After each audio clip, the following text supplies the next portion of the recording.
Comme signalé dans la vidéo précédente, les conséquences d'un mal-être au niveau du travail sont très nombreuses, très importantes. Parfois, elles peuvent engager même la vie même de l'individu et elles sont nombreuses. Donc, le principal concerné, c'est l'employé. Notre responsabilité, c'est de tout faire pour éviter que ces complications ne puissent arriver. Et de ce fait, nous sommes dans l'obligation de trouver le moyen de pouvoir de nous-mêmes essayer de mettre sur pied une atmosphère de bien-être par rapport à notre travail. Et donc, cette vidéo donc, a pour but, en quelque sorte, de nous dire comment est-ce qu'on peut procéder. C'est vrai qu'il n'y a pas, dans la vidéo, peut-être que du stress professionnel, je pourrais entrer dans plus de détails, mais je vais donner peut-être quelques grandes lignes. Mais il est important d'abord de savoir que c'est ma responsabilité quand je suis travailleur. Parce que si je fais un AVC demain, mon employeur va me remplacer. Si je suis hypertendu, j'ai des complications, je meurs, il va pas, c'est pas son problème. Il faut que je le comprenne, il faut que je comprenne que nous sommes en Afrique et il y a une mentalité qui n'est pas forcément comme en Occident. Déjà en Occident, les gens se plaignent des employeurs, les gens se plaignent.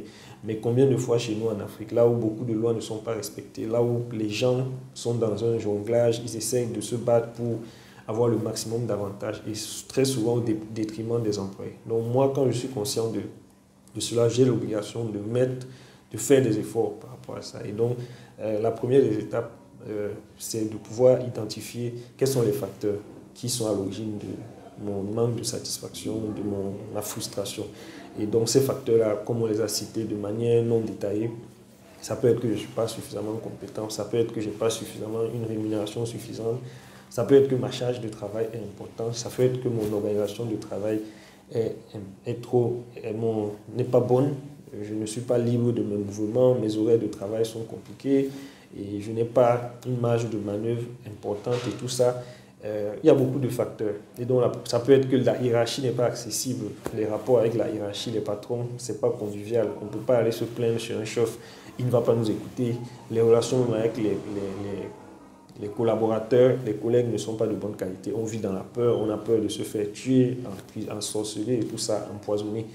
Et donc, une fois que j'ai examiné, j'ai cerné, la première des questions que je vais me poser, c'est qu'est-ce que je peux faire par rapport à cette situation? Est-ce que si c'est peut-être des facteurs qui sont liés à la hiérarchie ou bien à l'employeur, est-ce que j'ai des moyens de pression, par exemple, sur eux? Si par exemple, je suis quelqu'un de performant et dont on ne peut pas se passer, je sais que si je m'en vais revendiquer, ils vont céder à mes revendications. Dans ce cas, je commence par là.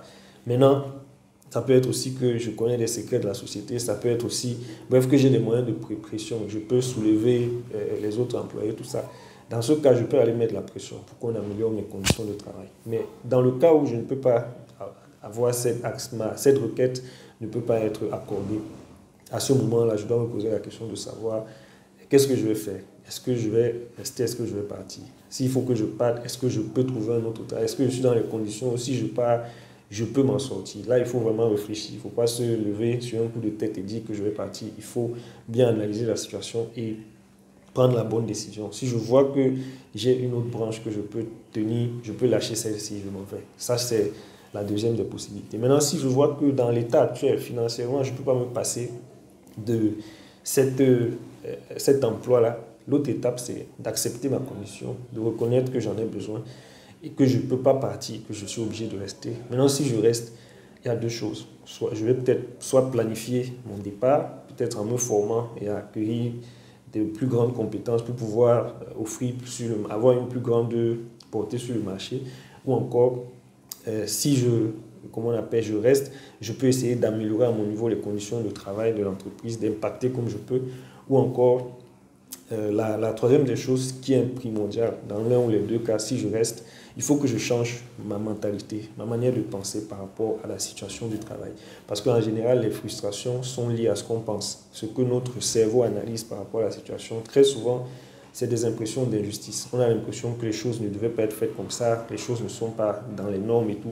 Et comme on cherche à être satisfait et qu'on ne peut pas, on est frustré. Et c'est un conflit qui se crée à l'intérieur de nous-mêmes. Et du coup, on n'est pas à l'aise tous les jours. Il y a une tension. Donc, un des mécanismes, c'est de modifier sa manière de penser. Même là où on voit tout est noir, il n'y a pas de lumière, on essaie de créer la lumière. C'est-à-dire que voir les avantages que mon travail m'apporte, voir les avantages si mon travail ne me remet pas assez. Je trouve peut-être que c'est une formation, au bout d'un certain temps, je serai suffisamment fort pour aller postuler ailleurs et tout. Ça peut me motiver. Je peux peut-être estimer, non, vraiment, avant, je n'avais même pas ça. Aujourd'hui, j'ai quand même ça et tout. C'est déjà beaucoup, je peux m'en contenter. Je dis à mon cerveau, en quelque sorte, accepte cette situation. Je lui mets un peu, c'est-à-dire, je change la manière de penser de mon cerveau. Et plus on le fait, même l'image peut-être de mon patron, si mon patron est quelqu'un d'orgueilleux, de violent, tout ça, je peux lui trouver des excuses. Je dis non, c'est quelqu'un même qui a divorcé, on l'a trompé, il a été trahi, c'est pour ça qu'il est comme ça, il ne fait pas exprès. Et je lui trouve des excuses, ça fait que mon regard sur lui est différent. Donc, c'est des petites astuces comme ça qu'on peut employer qui peuvent nous permettre de vivre avec la même situation qui n'a pas changé, de l'accepter et de s'adapter. C'est-à-dire de s'adapter et de trouver là où il n'y avait pas de bien, de venir chercher et faire ressortir le bien au milieu d'un mal total. Donc c'est vraiment une stratégie de pensée qui est capitale dans ce qui concerne le mal-être, le stress et tout ce qui va dans ce sens. Et c'est vraiment le point sur lequel il faut vraiment travailler. On peut nous imposer des situations, mais on ne peut pas nous imposer la manière de réagir à ces situations. Ça, nous en sommes maîtres. Et si je sais que, en étant frustré par rapport à une situation à laquelle je suis soumis de manière obligatoire et que je ne peux pas m'en soustraire, si je sais que je suis là dans l'entreprise, autant mieux m'enjailler, comme on dit, et me réjouir dans cette situation, même si cette situation ne me satisfait pas complètement. Et c'est vraiment une stratégie que la plupart des personnes qui arrivent qui sont parvenus à surmonter le stress professionnel ont adapté, ils ont relativisé les choses, ils ne prennent plus les choses à cœur et ils se mettent au contraire derrière à beaucoup travailler pour changer leurs conditions. Donc on peut changer sa condition de travail tout en acceptant d'abord la condition dans laquelle on est et en s'en réjouissant. Donc maintenant, à côté de ça, il y a d'autres activités comme le sport qui est important. Malheureusement, beaucoup aujourd'hui n'ont pas le temps de faire le sport à cause des horaires. Mais il y a toujours des stratégies. Quand on veut vraiment quelque chose, on va trouver le moyen de l'avoir. Donc faire le sport, même si c'est comment, même si c'est 10 minutes dans mon bureau, je peux faire un peu de sport. Je me détends, j'ai des activités récréatives.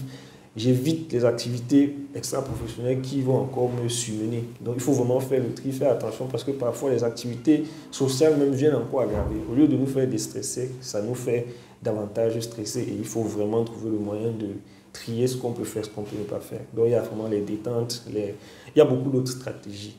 La méditation, donc quand on va peut-être parler du stress professionnel, on pourra revenir là-dessus. Mais le message clair, c'est que ma santé dépend de moi.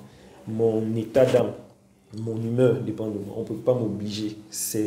Même si autour de moi les conditions sont les pires, je peux trouver trouver une lueur d'espoir à l'intérieur de ces conditions. Et c'est ça vraiment le secret pour ne plus être mal à l'aise au travail.